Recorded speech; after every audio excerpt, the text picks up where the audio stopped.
Amen. Proverbs chapter 4. Proverbs chapter 4.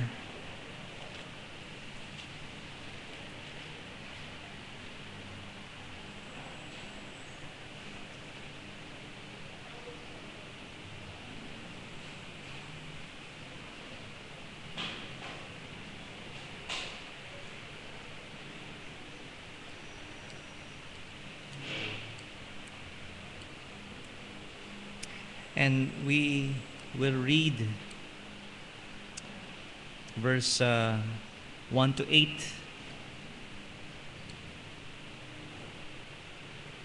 So basahin po natin ng sabay-sabay. So just the first 8 verses. Okay? So we'll be reading Proverbs chapter 4 verses 1 to 8. And we'll be reading in the English, in the King James Bible. So ito po ay nag-umpisa ng Hear ye children. Excuse me. Ready? Begin. Hear ye children the instruction of a father, and attend to know understanding. For I give you doctrine, forsake ye not my law. For I was my father's son, tender and only beloved in the sight of my mother. He taught me also, and said unto me, Let thine heart retain my words, keep my commandments, and live. Get wisdom, get understanding, forget it not, neither decline from the words of my mouth. Forsake her not, and she shall preserve thee. Love her, and she shall keep thee. Wisdom is the principal thing, therefore get wisdom, and with all thy getting, get understanding. Exalt her, and she shall promote thee. She shall bring thee to honor, and thou shalt embrace her. Thank you. You may take your seats.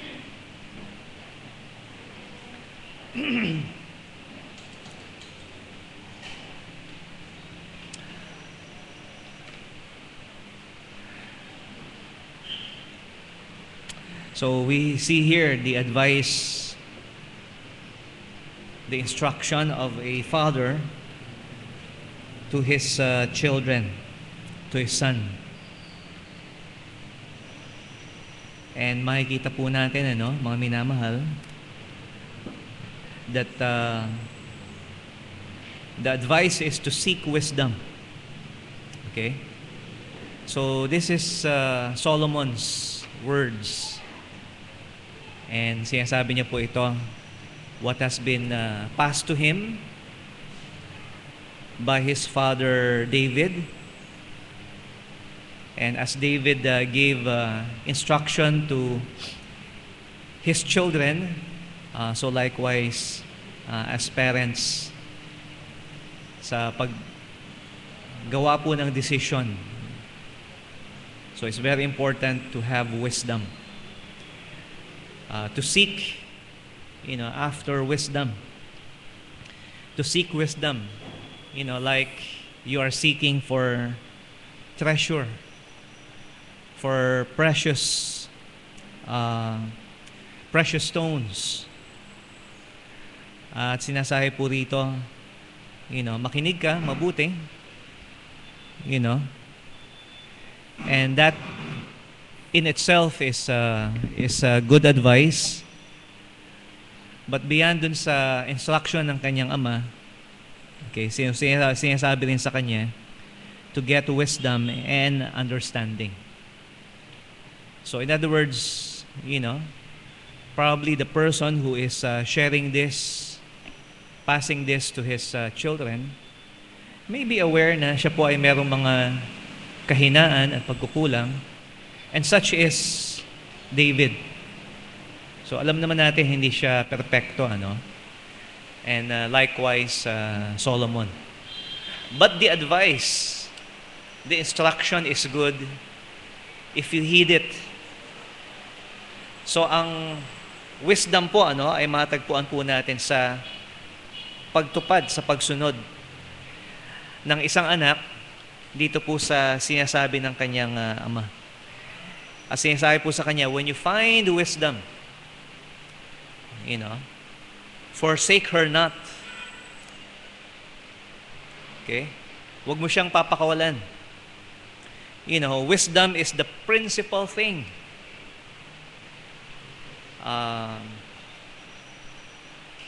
Therefore, get wisdom, and with all thy getting, get understanding. Exalt her. She shall promote thee.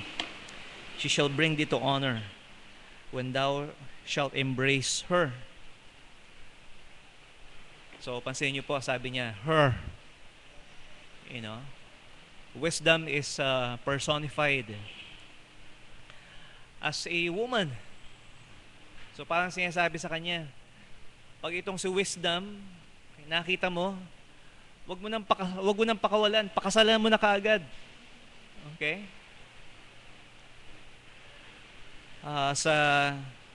So makikita po natin, you know, how important ito pong wisdom as serious as someone who is you know, searching for a partner in life. You know, and such is also needed when a young single person is seeking, you know, for a life partner. So we talk about this because we are focusing on you know, a Christian family. So not just family itself, but yung pong Kristiyanong pamilya. At alam niyo po, the world is falling apart. You know, not just literally. At tayo po ay nakasurvive sa galit ni Glenda. Daming mga bahay at tahanan ang sinira ni Glenda. So, hindi ko alam kung bakit siya ay dumaan sa atin. Nagmamadali. At ngayon siya ay hinahabol ni Henry. Okay? Baka nag-aaway si Glenda at saka si Henry. So, umalis itong si Glenda at ngayon hinahabol siya. At sana hindi na sila magtagpo, magsanib. So anyway, makikita po natin that, you know, we see the destruction of the wrath of nature. But the world is literally falling apart. So nakikita po natin, you know, besides sa mga kalamidad na naranasan at maaring maranasan pa natin sa ating bansa, you know, it's quite discouraging yung mga nababalitaan po natin. Nations, you know, want to destroy each other. Okay? The Middle East problem is getting worse and worse. Okay? So, makikita po natin on a global scale. Okay? Everything's falling apart. On a national scale, sa ating pong bansa, nakikita po natin, there seems to be no hope, you know, in sight. In our communities, you know, there are challenges. Not just our surrounding communities, you know, even in our churches, you know, is also a community in itself. But in our families also, makikita po natin, in our families, you know, it is being undermined to the very foundation. It is being destroyed. At tanong ko po sa inyo, saan ho tayo dapat magsimula? You know, where do we begin to address the problem? Naniniwala po ako, we should not lose hope. Okay? Pero dahil po sa lawak ng problemang ito, we could only hope that Jesus Christ will be with us soon. But at the same time, kung babalikan po natin, ito po ay nag-uugat sa wrong choices. And I would say not just in the family, ay ito po problema in the Middle East, is connected biblically to Abraham, to his wrong choice in his own family. But we should even go back, to individuals. So dapat po, isipin po natin na kailangan po natin ng wisdom. As individuals. If we are going to build our community, our family, then as bawat isa po sa atin, mga minamahal, we have to make wise choices. Yeah, meron pa hong pag-asa. But as the saying goes, prevention is better than cure. Okay, so wag ho tayong maging foolish. Let us be wise. Let us seek after wisdom. Kailangan po ng isang taong marunong. You need a wise person to build a house. Di po ba? You need wisdom to be a wise master builder. So that you don't build on the sand. Alam niyo po, in the same way po, na kung itataguyod po natin ang ating mga pamilya, and I'm giving this advice to you as a congregation, as a church, but I'm doing this as if kausap ko po kayo isa-isa. At kailangan po natin ito, mga minamahal. Because our choices, makes the difference in our family. Even in our community, in our church, in our nation. And so, tingnan po natin, mga minamahal, what is the goal and purpose of a Christian marriage?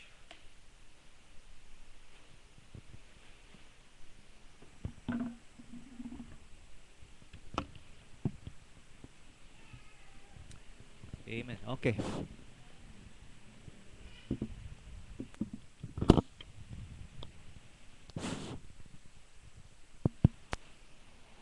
Hello. Amen. Okay. Eto ba? Can you hear me? Okay naman? Sige. So we're having some problems here. Okay, so ano po yung purpose and goal of Christian marriage? Let's go straight to the point. It's the same with the purpose of all things that God created. It's to please Him, to glorify Him. So ang Christian family, is instituted in order to please the Lord. And it's fine. It's fine that kung iniisip po natin, that it is the same as having a happy, fulfilled, successful family. But that is the result. Okay? So yan po ay bunga ng goal of pleasing the Lord. So kung naghahanap po tayo ng lasting fulfillment and success in our family, then we have to put as our goal, as a family, that is to please the Lord. Okay, so it is the result of something. It is a result or a choice of a path that we have to take. So ano ho yung landas na yan? So, bagamat sinasabi ko po sa inyo, hindi pa huhuli ang lahat, pero nais ko po sanang magsimula. Okay? Doon po sa mga single persons, among our congregations. And of course, we could still all learn from this since we are all part of one family and we have children also that need wisdom and instruction. Pero ito po mga minamahal, the goal, is not marriage itself. Okay, so don't think that that is always the path that a single person must take, because that itself is not the goal. So, ano yung goal? It is to please the Lord. It is to glorify Him. And, for some of you, we are not even near that goal. Okay? So, lampas na ho tayo dun sa goal na yan. Maybe you've already made your choice. Okay? So, siguro hindi ko natatanungin sa inyo, sino ba ang may asawa na rito? Because I think I know most of you here. Pero for those, who have yet to make that choice, okay? Before you make that proposal of your life, and before you get asked, that question, will you marry me? Which personally I think, is a bit overrated. Because in my experience, and I'm not saying my experience is always the best, I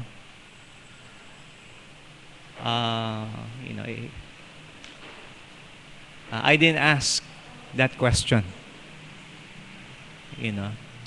So it was something po that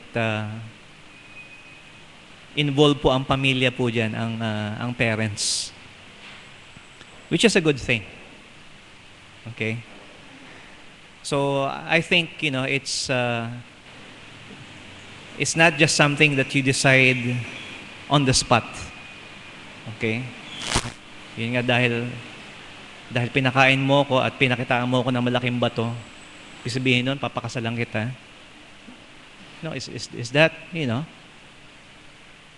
is that what it's all about? Okay? Si missionary Judson nga, when he proposed, not to Anne, but to her parents, in a way, sinabi niya, sa father ni Anne, who, they became missionaries to Burma, I'm going to take your daughter, with me as a missionary. You will never see her again. She will have a difficult life. You will not see your grandchildren. And, magiging mahirap ang buhay niya pag ako pinakasalan niya. And he said yes. Okay? He said yes. You see, dapat alam po natin, that the choices na papasukan po natin, that we must be aware of the consequences. However, if we keep our, on our eyes on the goal, on the finish line, which is not marriage itself, it's a path towards that goal. Then I believe we are going to have a lasting, fulfilled, happy and successful marriage and family. So napaka-importante po mga minamahal for those who are going to make that choice, that path. Okay? Na meron po tayong na goal na pupuntahan. Okay? And maybe you're already on that path. At maraming mga liko. Okay, lalo na yung mga biglang liko, It's just that you have to keep yourself, on that path until you reach that goal. And there are two things, okay? Quite obviously, it's the path of singleness, and marriage. Na sinasabi ko po sa inyo, if the Lord allows a person to remain single for the rest of his life, that is normal. Okay, normal po yun. Because all of us were born that way. Our Savior, the Lord Jesus Christ,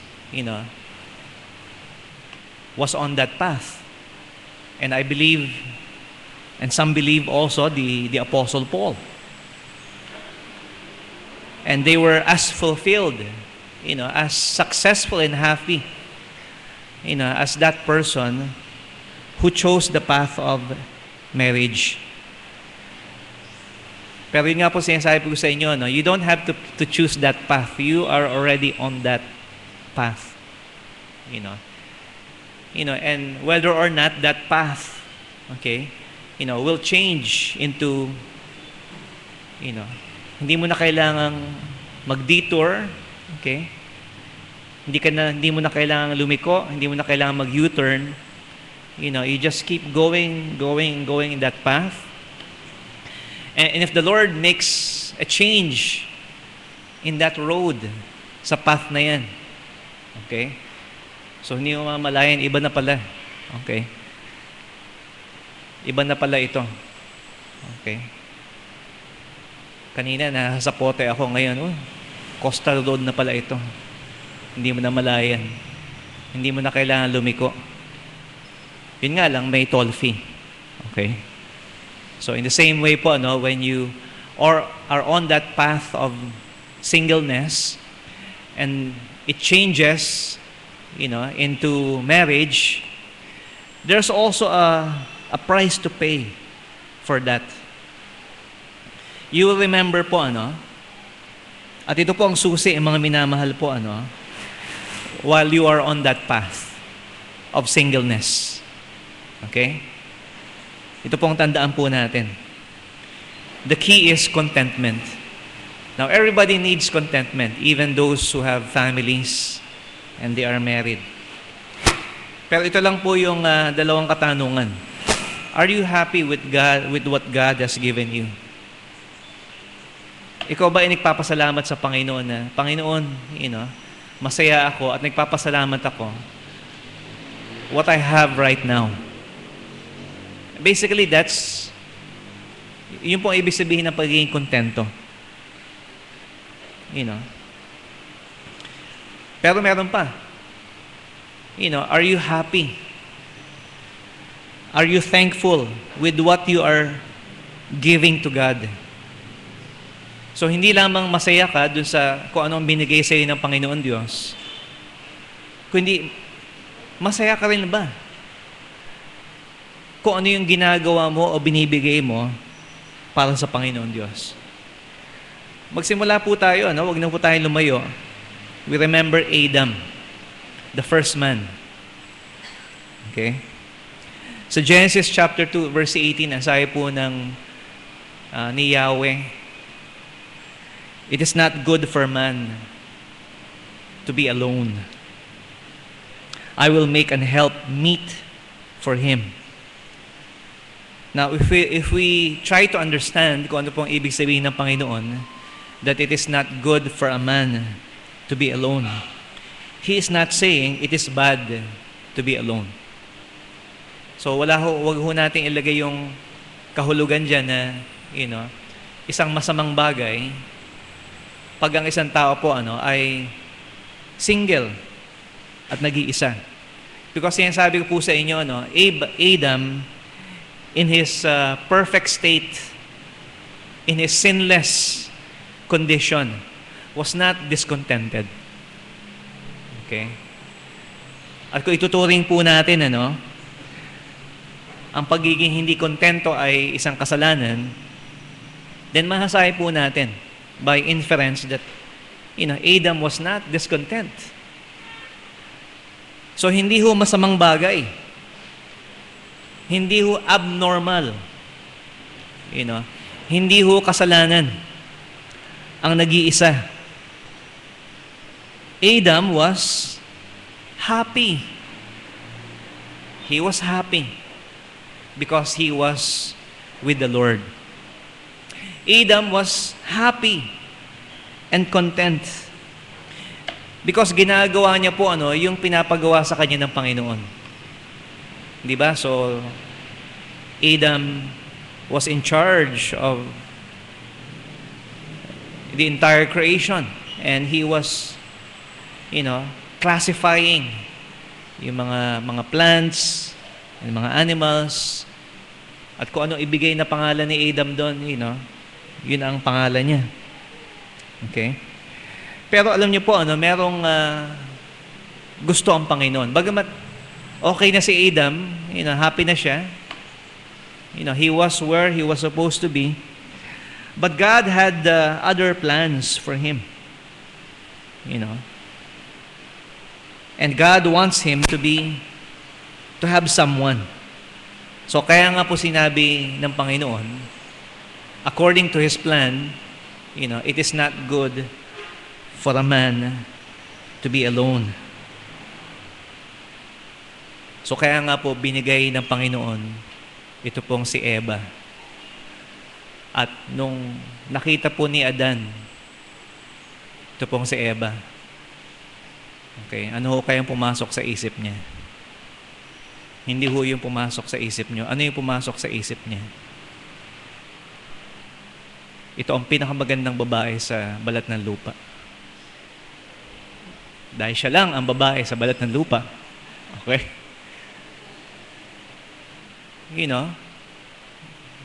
She shall be called woman. Okay? So, iba ang classification niya. Because siya po ay nanggaling sa kanya. And so, it was a helpmeet for him. Dahil ito po, mga minamahal, ang plano at ang purpose ng Panginoon para sa kanya. So, in the same way that those who are in the path of singleness, there is a plan. There is a purpose for God for you. And the goal is not singleness itself and marriage itself, but it is to please God. At kung nagagawa po natin yung bagay na yun, na nabibigyan po natin ng kasiyahan ng Panginoon Diyos, then I tell you, then we should be content. Maging kontento po tayo. As Paul said, in his single state, in whatsoever state I am, therewith to be content. Ito po ang sabihin ko po sa inyo, if we are not happy as a single person, you will find it hard to be happy as a married person. Kung iniisip po natin, kung ako'y makakaalis lamang dito sa this state that I am right now, kung makakapag-asawa lang ako, then I am very sure I am going to be happy. If you're not happy right now, you will never be. Because it is just the path. Okay? And if you make that choice thinking, that marriage will fulfill you and complete you, then you might be making a wrong choice. O at least sinasabi ko na po sa inyo, you are basing your choice, for the wrong reason. So kaya nga po, okay, wag ho kayo papatol sa isang tao na sinasabi po sa inyo, I cannot live without you. Hindi ako maaring mabuhay na wala ka. Hindi po yun, mga minamahal, ang dapat maging kaisipan ng isang nagtitiwala sa Panginoon. Kasi una sa lahat, ang buhay po natin, hindi po natin hawak. Ito po ay hawak ng Panginoon Diyos. At kung kalooban po ng Panginoon Diyos that we are in a relationship, then we are going to live. Not just live, but live happy, fulfilled, and successful. Kaya nga po, it's vain and futile for a lot of people today who think they always need to be in a relationship. So iniisip nila na hindi sila pwedeng mabuhay na wala hong babae sa buhay nila o lalaki sa buhay nila. They need to be always in a relationship. Pero pong sabihin po sa inyo, you will be happy if you are in God's will and if you are doing God's will. In the same way that Adam was happy and fulfilled and complete, bago po pinakita sa kanya ng Panginoon that there needs to be a helpmeet for him. So hingin po natin sa Panginoon Diyos, help us to be thankful and content to the state that we are now. So kaya nga po sinasabi po sa inyo, that is the normal state. Okay? Nais ko po sanang baliin yung kaisipan ng marami na, ba't wala ka ba asawa? Ano ang problema mo? It's not a problem. Okay? Pwede ko sabihin sa'yo, ba't ikaw meron? Anong problema mo? To each his own. It's the normal thing. Lahat po tayo ay nilagay ng Panginoon. Sa simula pa lang, andyan na yan. So kaya nga po, mga minamahal, we need wisdom that will lead to contentment. At pangalaw po, yung marriage, the path of marriage, or companionship. Ito po yung binasa po natin, regarding wisdom. Don't marry a fool. Huwag ho kayong mag-asawa ng fool. Ano ba yung fool? Ulol o mangmang. Okay? Fool. Okay? Be wise. Be a wise person. So ang tanong po, mga minamahal, with regards to this path, okay? So kung nais po ng Panginoon na magbago yung landas na tinatahak po natin, then we need wisdom. And we should ask this, is the Lord pleased with my relationships? Nasisiyahan ba ang Panginoon? Because kung ang iniisip po natin, and one of the purpose of marriage is companionship. Companionship may be fulfilled in other ways. Of course, first of all, you have your immediate family. Okay? You have certain friendships. Pwede kang magkaroon ng close friend. Okay? Pwedeng babae din o lalaki. Okay lang yun. Just don't call it marriage because that's a different kind of commitment. Okay? And that's a deviation from God's design. Okay? Pero ang point ko po, mga minamahal, is that the need for companionship is not met only in marriage. As Ecclesiastes chapter 4, verse 9 to 12, But two is better than one. Okay? At kung susundan po natin yun, hanggang verse 12, three is better than one. Okay? So, ano ibig sabihin nun? 3 wives? 2 wives? No. It just goes to show that, pag may kasama ka, okay, mas magagawa mo nang maayos yung pinapagawa sa iyo ng Panginoon. So, when God gave Adam, ito pong si Eve, not only for companionship, but also to fulfill yung responsibility, to help him fulfill the responsibility that God gave to him. So, in society, makikita po natin, it is God's will for us to be in a society. Okay? Wag lang fraternity siguro, pero in a society. Okay? That you are going to make a difference to another person. Hindi ho kalooban ng Diyos na tayo po ay maging ermitanyo. Okay? O tayo po ay maging recluse. That we are isolated, from other people.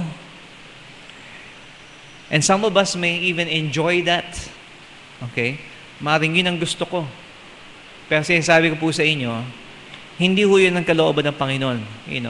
Whether you are single or not, nilagay po tayo ng Panginoon sa mundong ito to be able to reach out to others. But then again, kailangan po natin ng wisdom. If we believe, if we think, kung nararamdaman po natin na ang landas na nais po ng Diyos na tahakin po natin, is the path of marriage. Proverbs 18:22 says that he that finds a wife finds a good thing and obtaineth favor from the Lord. Proverbs 18 verse 22. So basically, ang sinasabi po dito, the idea of being married is good. He that finds a wife or a husband. Kung pwede po nating baliktarin po, he who finds a husband also finds a good thing. Now, the good thing is not the husband, but, the relationship itself, is good. Okay? So, wag niyo isipin na, those of you who are married, I don't like this because this is not good. No. Marriage is good. Kahit ano man po ang sabihin po natin, yan po ay binless ng Panginoon at sa Kanya po mga mata, it is good. But, syempre, ano bang iniisip po natin? That if God is going to give us wisdom, then wisdom is for making the best choices, not just good. Because kung sinasabi po natin good, that marriage is good, then ito pa sabihin po sa inyo, pwede na lang kahit sino. Kahit sino na lang. Anyway, it's good. But that's not the point. In the same way na sinasabi po ng Panginoon, it is not good for a man to be alone, and he that finds a wife finds a good thing. Then it's not just saying that being single is bad. Pero ang dapat po natin tanongin dito sa verse na ito, what is best? What is best? At sinasabi po doon, and obtains favor of the Lord. So, babalik na naman po tayo, doon po sa, ano po ang bang gusto ng mangyari ng Panginoon? Yung favor. That first of all, that the Lord is pleased. Nasisihan po ang Panginoon. Now Adam and Eve. So, sila pong gagawin nating halimbawa because sila po yung una.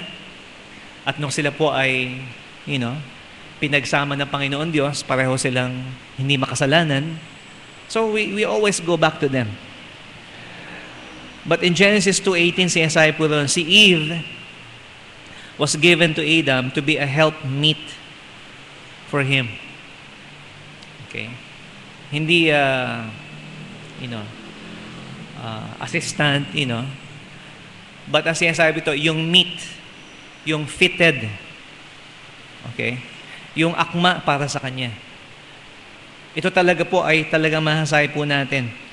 To be able to call this a one flesh, relationship.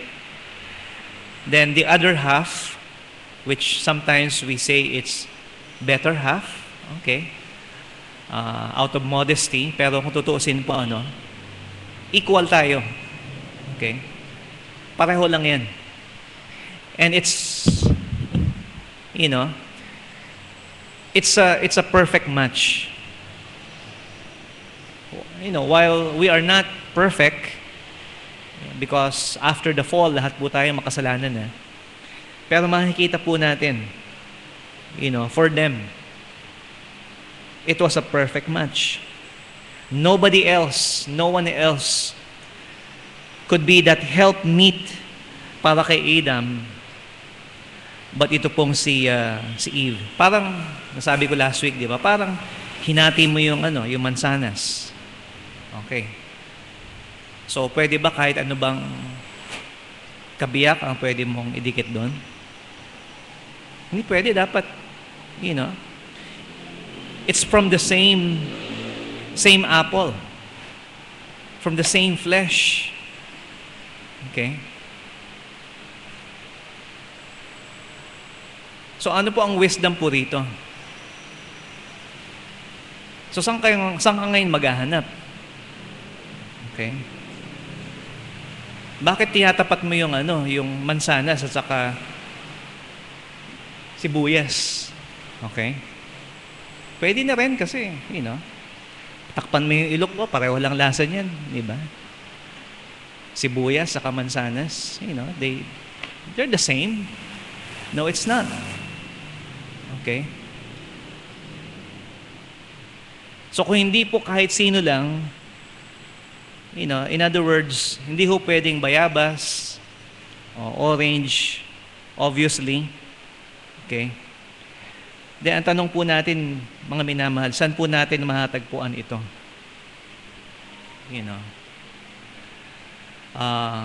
What are we looking for? So he that finds a wife finds a good thing. And wisdom is a good thing. Okay? So sinasabi po na sa atin kanina that wisdom is the principal thing. Therefore, get wisdom, and with all thy getting, get understanding. So bago mo gawin yung choice na ito, either in proposing or accepting a proposal, make sure kilala mo itong si wisdom.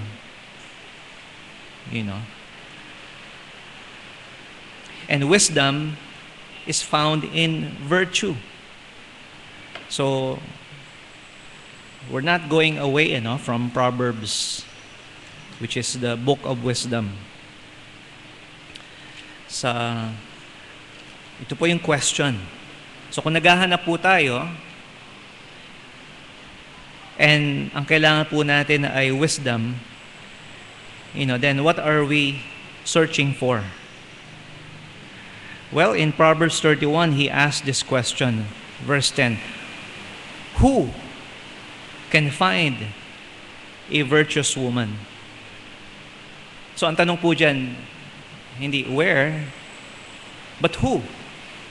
In other words, it takes a certain kind of person to be able to find this virtuous man or woman. For her price is far above rubies. So therefore, it takes a wise person. Dito po, mga minamahal, from 11 to 29, binigay po rito yung mga specific na katangian. And while this is applicable to a wife. Okay? Then again also, maiisip po natin mga minamahal, to a husband also. There are certain things that we should look for as far as virtue is concerned. But in conclusion, sinasabi niya po ito sa verse 30, favor is deceit. Okay? So maging maingat po tayo. Because not just any kind of favor, sinasabi po sa atin, that he that finds a wife finds a good thing and obtaineth favor from the Lord. But ito pong favor na ito, no, na sinasabi po rito, is not favor from the Lord. It is deceitful. You know, marriage is not based on, you know, sabihin mo na, I'm going to marry this guy because he is very rich. Okay? He can provide. That's good. Okay? I'm not saying, you know, that's not important. That's actually, not bad. Okay? If you could find someone na, you know, sabihin mo na, like Boaz. Okay? Bagamat si Boaz, si Ruth, at saka si Boaz, medyo malayo yung age nila, kasi Ruth was probably in his mid or early 20s, and Boaz was, siguro mga 50-something. So, very much older. But not only that she saw something, but nakita niya na yung character nito pong si Boaz. Okay? So, sabi ito, beauty is vain. Ano ibig sabihin ng vain? Empty. Okay? Because it changes. Okay?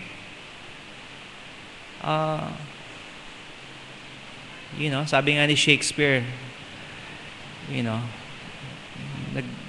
yung buhok, di ba? When yellow leaves, or none, or few do hang. So, ibig sabihin, maganda pa ba pag siya ay, medyo, okay, maganda lalaki pa rin ba pag medyo kalbo na? Excuse me, for those who are genetically predisposed to hair loss. Okay? Pero that's reality. Okay? Beauty is vain. And if you base your choice, simply because somebody is mapogi, okay? Then sinasabi ko po sa inyo, pastor, at least yun may pag-asa pa.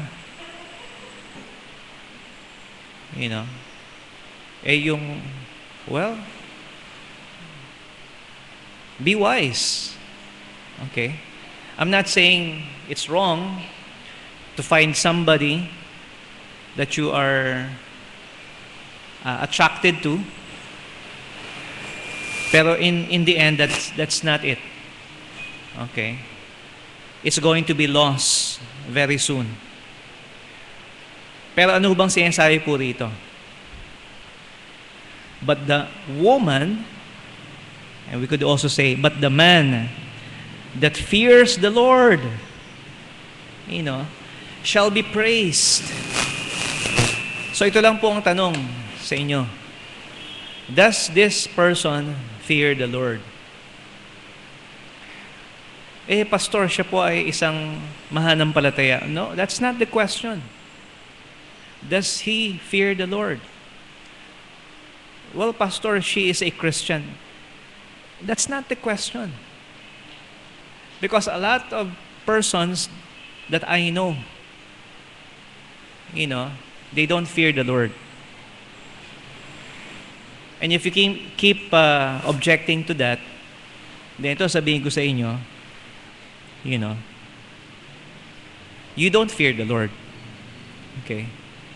Because ang emphasis po dito, who can find a virtuous woman?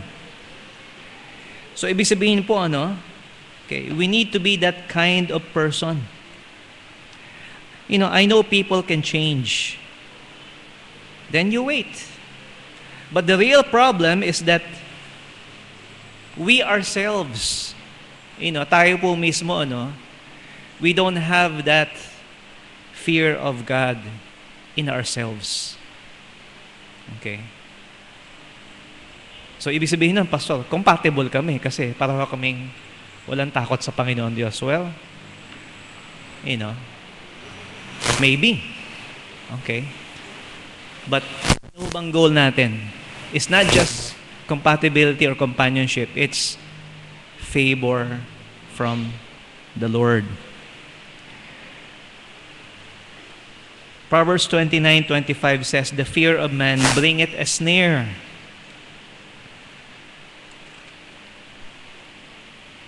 But whoso putteth his trust in the Lord shall be safe.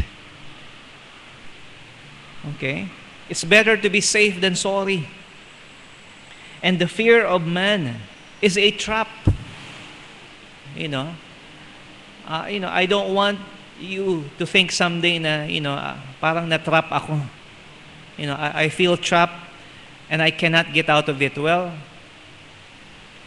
dapat hindi ganun. Okay? You have to find some ways not for you to feel that way and be content and be thankful. But this is a commitment. Okay? That if you make, okay, parang tumalong ka sa building. Okay? Hindi mo nag-isipan. Kasi pag tumalong ka sa building at naisip mo, tama kaya yung ginawa ko? It's too late, In a few moments, you will be on the ground. So in other words, don't be,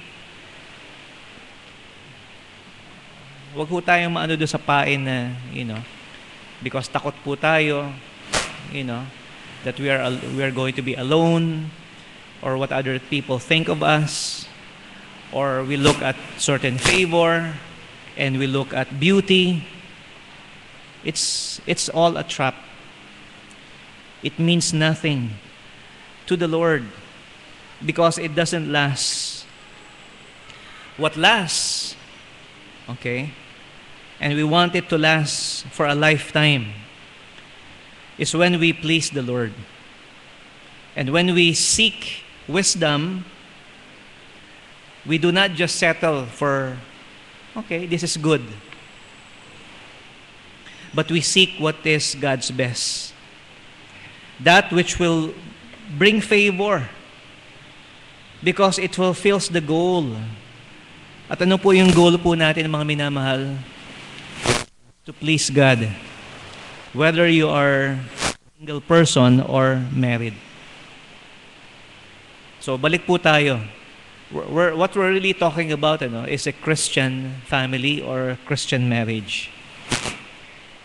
At dapat naintindihan mo, ano ba yung Kristiyano?